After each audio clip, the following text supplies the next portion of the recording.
ಹಾಗಾಗಿ ಹಾಲಿಲ್ದೇ ಇರೋ ನೀರಲ್ಲಿ ಸಾರಿ ನೀರಿಲ್ದೇ ಇರೋ ಹಾಲಲ್ಲಿ ಗಟ್ಟಿಯಾಗಿ ಹಾಲಲ್ಲಿ ಒಂದ್ ಕಾಫಿ ಮಾಡ್ಕೊಬಾರ. ಸರಿ ಅತ್ತೆ. ಕೈ ತಪ್ಪಿ ತಟ್ಟೆಗೆ ಬಿದ್ದೋಯ್ತು, ಬೇಜಾರ್ ಮಾಡ್ಕೋಬೇಡಿ, ಕಾಫಿ ತಂದ್ಬಿಡ್ತಾರೆ. ಪರವಾಗಿಲ್ಲ. ಈ ಮುಕ್ಕಿ ಕೊಡೋ ಹಾವಳಿ ಒಂದೇ ನಡಲ್ಲ.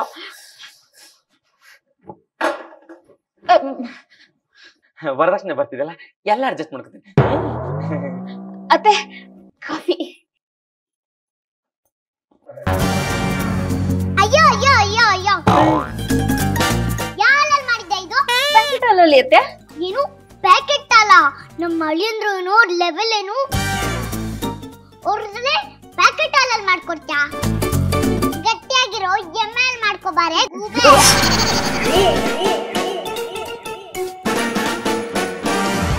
ಚೆನ್ನಾಗಿತ್ತಲ್ವಾ? ಸಾರಿ ಅಳಿ ಅಂದ್ರೆ ಕೈ ತಪ್ಪೋಗಿ ಚೆಲ್ಬಿಟ್ಟೆ. ಅತ್ತೆ ಕಾಫಿ ಬೇಡ, ಕುಡಿಯಕ್ ಒಂದ್ ಲೋಟ ನೀರ್ ಕೊಡಿ ಸಾಕು. ಮನೆಗ್ ಬಂದಿರೋ ಅಳಿಯಂದ್ರಿಗೆ ಒಂದ್ ತೊಟ್ಟು ನೀರ್ ಕೊಡಕ್ಕಾಗಲ್ವಾ ನಮ್ ಕೈಯಲ್ಲಿ? ಅಕ್ಕಟ. ಅತ್ತೆ ಯಾಕೆ ನೀರ್ಗೋಸ್ಕರ? ನೀವೇನು ಹೇಳ್ಬೇಡಿ ಅಳಿ ಅಂದ್ರೆ, ನೀವೇನು ಹೇಳ್ಬೇಡಿ. ನಾನ್ ಡೆಂಗ್ರಿ ಬಿಲ್ಲಿ ಆದ್ರೆ ಇದು ಚಂಗ್ಲಿ ಬಿಲ್ಲಿ.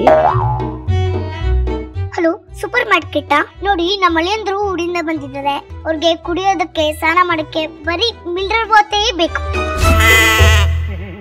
ಏನು ಸಾಯಂಕಾಲ ಆಗತ್ತಾ? ಸರಿ, ಸಾಯಂಕಾಲನೇ ತಗೊಂಬನ್ನಿ. ಅತ್ತೆ ನನಗೆ ಕಾಫಿ ಬೇಡ, ತಿಂಡಿ ಬೇಡ, ಏನು ಬೇಡ, ಸುಮ್ನೆ ಬಿಟ್ಬಿಡಿ. ಅಮ್ಮ ಸ್ವಲ್ಪ ನೋಡ್ಕೊಂಡು, ಇಲ್ಲಾಂದ್ರೆ ನನ್ ಸಂಸಾರ ಮನೆಯೊಂದು ಮೂರಲ್ಲ ಊರ್ ಮಗ್ಲಾಗ್ಬಿಡುತ್ತೆ. ಬಂದಿರೋದು ಗೆಸ್ಟ್ ರೋಲ್ಗೆ. ಗೆಸ್ಟ್ ರೋಲ್ ಆದ್ರೂ ಕೊಟ್ಟಿರೋ ಪೇಮೆಂಟ್ಗೆ ಚೆನ್ನಾಗಿ ಆಕ್ಟಿಂಗ್ ಮಾಡ್ತಾ ಇದ್ಯಾ. ಅಳಿಯಂದ್ರೆ ಮೊದ್ಲೇ ಸತಿ ಮನೆಗ್ ಬಂದಿದ್ದೀರಾ, ನನ್ ಕೈಯಲ್ಲಿ ಬಜ್ಜಿ ಮಾಡಿಸ್ಕೊಳ್ಳ. ಇವಳ ಅಜ್ಜಿ ಬಜ್ಜಿ ಅಂತೆ ಬಜ್ಜಿ. ಕಮಿಟ್ಮೆಂಟ್ ಇವಳಿಗೆ, ಪನಿಷ್ಮೆಂಟ್ ನನ್ಗೆ. ಅತ್ತೆ ನನಗೆ ಬರ್ಬೇಕಾಗಿರೋ ವರದಕ್ಷಿಣೆ 2 ಲಕ್ಷ ಬ್ಯಾಲೆನ್ಸ್ ಕೊಟ್ಬಿಡಿ, ಹಿಂಗೆ ಜೂಟ ಮಾಡ್ತೀನಿ. ಅಷ್ಟೇ ತಾನೆ? ಕೋಪ ಮಾಡ್ಕೋಬೇಡಿ ಅಳಿ ಅಂದ್ರೆ, ಹಿಂಗೋಗಿ ಹಿಂಗ್ ತಗೊಂಡ್ಬಂದ್ಬಿಡ್ತೀನಿ. ಮಗಳೇ ಬಾಯಿ ಮುಚ್ಕೊಂಡ್ ಬಾ. ಡಿಂಗರ್ ಬಿಲ್ಲಿ ನೀನು ಬಾರೆ.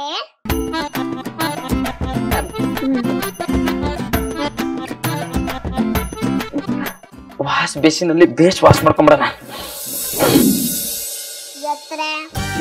ನೋಡಿ, ಅಳಿಯಂದು ತುಂಬಾ ರೆಬೆಲ್ ಆಗ್ಬಿಟ್ಟಿದ್ದಾರೆ. ಅವ್ರನ್ನ ಕೂಲ್ ಮಾಡ್ಬೇಕು ಅಂದ್ರೆ